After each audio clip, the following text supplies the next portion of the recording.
좋아요 누르는 거 잊지 않으셨죠? 바람난 사연 지금 시작합니다.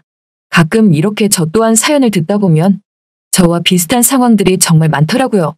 그래서 저 또한 사연을 올릴까 말까 고민이 됐지만 그래도 한번 사연을 올려볼까 해서 이렇게 사연을 남기게 됐어요.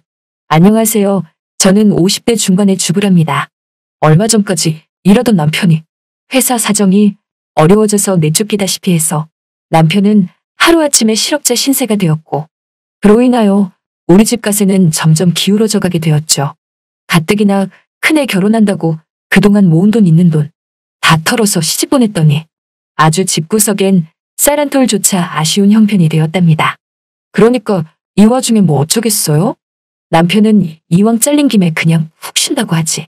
그렇다고 우리 집은 쉴 형편은 못 되지. 저라도 나가서 일해야죠 뭐.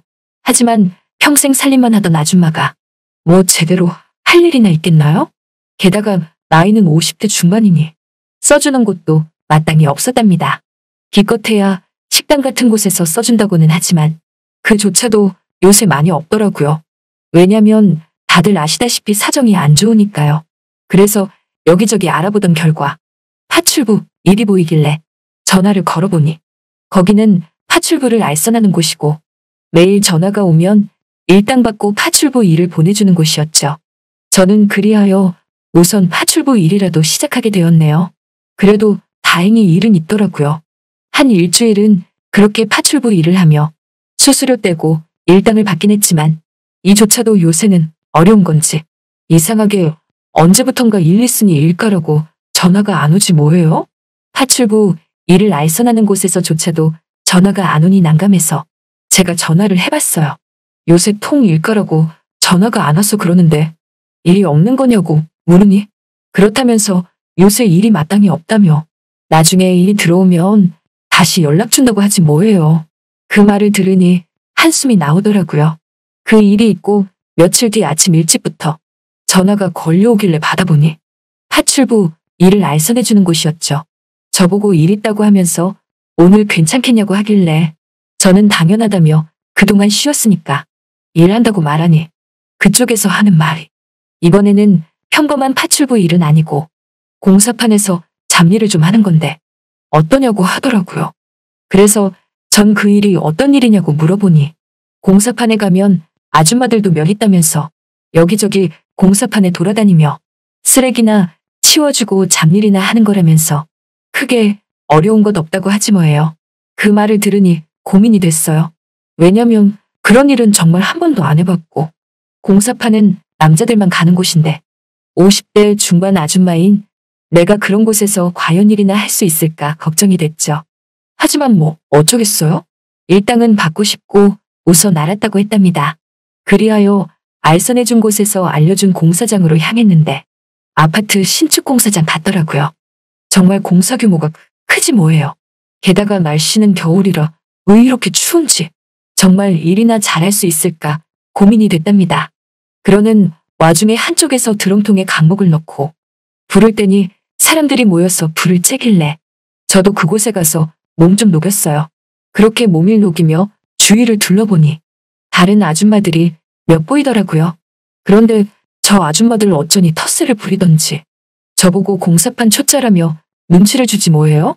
같은 아줌마들이라서 좀 친하게 지낼 수 있을까 했는데 눈치를 주니 정말 기분이 잡쳤답니다. 그러던 중 어느덧 일이 시작됐고 저는 공사판 잡이를 하기 시작했어요. 그렇게 이것저것 지저분한 것 치우며 일을 하고 있는데 먼지가 정말 말도 못하더라고요. 마스크 안 썼으면 일도 못할 지경이었죠. 얼마나 일했을까요? 허기가 밀려오지 뭐예요. 시간을 보니 점심시간이었죠. 배고픔에 저도 한바식당으로 향했어요. 한바식당 시판의 밥과 반찬과 국을 담고 자리에 앉아서 먹으려고 하는데 글쎄 제 옆으로 누군가 시판을 내려놓으며 쓱 다가와 앉더라고요. 보니까 무슨 해병대 옷 같은 걸 입은 건장한 50대 중후반의 남자였는데 저보고 처음 왔냐고 묻지 않겠어요? 그래서 그렇다고 말하면서 밥을 먹고 있는데 이 남자 왜 이렇게 말을 시키는지 밥을 먹으면서도 자꾸 말을 시키는 거예요. 그러면서 오후에는 자기 쪽에 와서 일을 거두라고 하지 뭐예요. 저는 그 말에 여기 반장님이 저보고 하던 쪽 일 마무리 지으라고 했다고 말하니까 자기가 그 반장보다 더 높다나 뭐래나 그러면서 자기 쪽 읽어두는 게 더 쉬울 거라며 그 반장이 한 말은 자기가 다 책임을 진다고 했답니다. 그러냐며 저는 그렇게 하여 점심을 먹고 그 사람이 말한 곳으로 향하여 일을 시작했어요. 근데 이곳은 다른 곳과 좀 떨어져 있어서 그런지 다른 아줌마들도 잘 안 보이고 좀 그렇더라고요. 그런데 그 아저씨가 저보고 고층으로 올라가서 같이 작업하자고 하기에 알았다며 따라 올라갔는데 아니 이곳은 정말 사람이 더 없지 뭐예요? 일하는 사람이 우리 둘뿐이었어요. 그리곤 제게 일을 시키는가 싶더니 갑자기 이것저것 말을 시키더라고요. 원 아이는 얼마나 먹었냐고 물어보고 어디 사냐고 물어보고 등등 별의별 걸 다 물어보지 뭐예요. 호구조사 하는 줄 알았답니다. 그래서 그건 왜 물어보냐고 물으니 내가 마음에 든다며 대놓고 말하지 않겠어요? 그러면서 하는 말이 요새 일 구하기 어려울 텐데 내일도 나오라며 자기가 마음에 드는 사람은 내일도 모레도 계속 쓸 수 있다고 하는데 순간 뭔가 솔깃했어요. 왜냐면 여기서 오늘 하루 일해도 내일은 다른 일 찾아야 하는데 이 사람이 나를 써준다고 하니까 뭔가 안심이 된다고 할까? 그런 느낌이 들었거든요. 그러면서 그 사람이 하는 말이 끝나고 잠깐 남으라고 했답니다. 어느덧 일이 끝났고 저는 먼지를 털며 그 사람에게 다가가니 오늘 하루 수고했다면서 자기랑 삼겹살이나 먹으러 가자고 하지 뭐예요. 먼지를 들이마셨으면 삼겹살을 먹어야 한다고 하길래 저는 안 간다고 말하려는 순간 걱정 말라며 삼겹살은 자기가 쏜다고 했답니다. 솔직히 마기를 해서 그런지 배도 고팠거든요. 그리고 뭐 다 늙어가는 처지에 남자든 아저씨든 할아버지든 간에 나에게 고기를 사준다는데 마다할 이유가 없었죠. 전 좋다며 그 남자를 따라 나섰어요. 그렇게 조촐한 대포집 같은 곳에서 우리는 마주보고 앉아서 삼겹살에 소주를 마셨답니다. 사실 집에서도 술 한 잔 안 마시는 저지만 오늘따라 왜 이렇게 소주가 마시고 싶은지 그래서 저도 술 한 잔 달라고 해서 받아 마시고 또 한 잔 달라고 해서 받아 마시고 이렇게 받아 마시니 금세 취하게 되었답니다.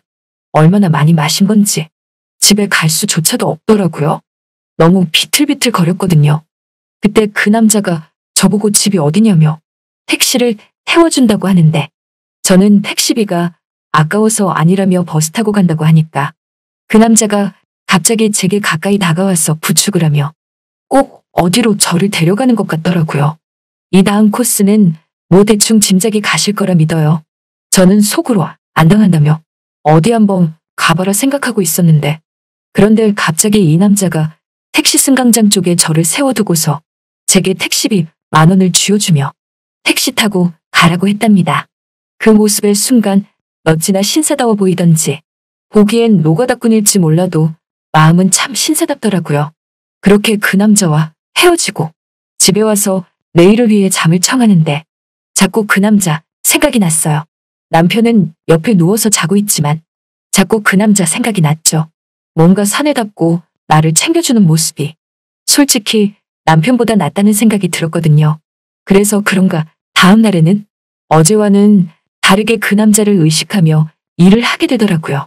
그리고 그 남자 옆에서 자연스럽게 함께 점심을 먹고 함께 얘기를 나누며 일을 하는 게 마냥 즐거웠답니다. 그리고 언제나 일이 끝나면 단둘이 삼겹살에 소주를 마셨어요. 물론 삼겹살은 그 남자가 꼭 샀죠. 그렇게 그 남자와 같이 있는 시간이 늘어나고 그 남자와 늘 함께 일하다 보니 점점 정이 더 들었어요. 어느덧 일주일이라는 시간이 흘렀고 저는 저도 모르게 그 남자를 좋아하게 된 것이죠. 참 주책 맞죠? 하지만 제 마음을 속일 수 없었죠. 그 남자가 너무나 듬직하고 좋았으니까요. 그런 제 마음을 그 남자도 알았는지 일주일이 흐른 어느 날에 우리는 함께 또 소주를 마셨지만 여느 날처럼 서로 헤어지는 게 아니었죠. 여러분이 지금 듣고 계신 채널은 바람난 사연 채널입니다. 또 일어나 보니 그 사람은 없었답니다. 뭔가 미안해서 먼저 간 것 같았어요. 그래서 그런가 그 사람 마음을 이해할 수 있었답니다. 하지만 저도 마음을 접어야겠다는 생각이 들었죠. 아무리 미운 남편이지만 그래도 전 가정이 있는 주부고 남편이 있는 몸인데 이제 와서 주책맞게 다른 남자가 좋다고 남편을 떠날 수만은 없었으니까요.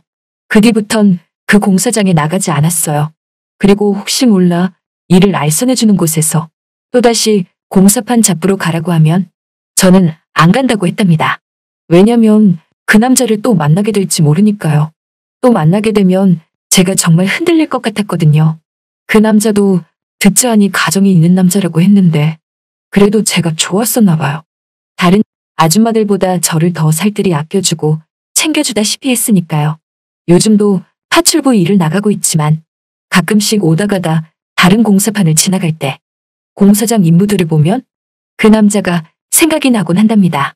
그리고 저도 모르게 그 남자가 혹시 저 공사장에서 일하지 않을까 생각이 들곤 하네요. 아무튼 막리라는 노동자의 이미지를 멋지게 바꿔준 정말 괜찮은 남자였답니다. 지금 다시 그 사람을 만난다고 하면 저 충분히 흔들릴 것 같아요. 그만큼 괜찮은 사람이었으니까요. 어딘가에서 분명 좋은 남편으로 잘 살리라 생각한답니다. 하지만 한 번쯤 다시 꼭 만나고 싶은 마음은 숨길 수가 없네요. 잘 들으셨나요? 오늘의 바람난 사연은 여기까지입니다.